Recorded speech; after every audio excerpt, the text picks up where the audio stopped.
আসসালামু আলাইকুম সুপ্রিয় দর্শক মণ্ডলী, আপনারা দেখতে পাচ্ছেন আপনাদের সবার পরিচিত মুখ, সেটা হচ্ছে সাদ্দাম হোসেন। তিনি কিন্তু একজন তরুণ উদ্যোক্তা। তার মাথায়, ভাই আপনার মাথায় হচ্ছে কি ভাই? ভাই আসসালামু আলাইকুম। ওয়ালাইকুম আসসালাম। ভাই আপনার মাথায় কি ভাই? ভাই আমার মাথায় ভাই পটলের বস্তা ভাই। পটলের বস্তা? ভাই এই পটলে আপনি যে জমিতে ভিডিও করছিলাম ওই জমির পটল ভাই? না ভাই, এটা আমার কাছে আর এক ভুঁড়ি পটল ভাই। ও তাহলে আপনার কত জায়গায় ভুই ভাই? আমার ভাই আছে 2-3 জায়গায় ভাই। 2-3 জায়গায়? ও আচ্ছা আচ্ছা। তো আজকে আপনার জমিতে কত বস্তা পটল আর কি তুলছেন? ভাই 15 কাঠা জমিতে ভাই আজকে এই ভুঁড়িতে তুলছি 12-13 মণ মতন হবে। 13 মণ পটল? তো বর্তমানে পটলের দাম কেমন পাওয়া যাচ্ছে ভাই? ভাই পটলের দাম বর্তমানে এখন 25 থেকে 30 টাকা।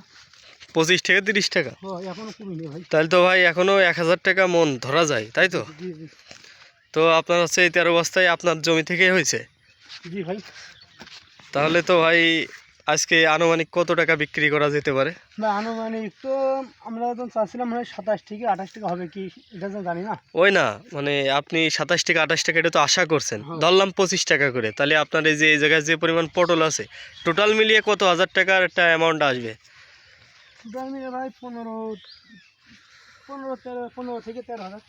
13 থেকে 15 হাজার টাকার একটা অ্যামাউন্ট আসবে। তো আপনারা সবাই দেখতে পাচ্ছেন যে পটল চাষে কিন্তু সেই পরিমাণ খরচ হয় না।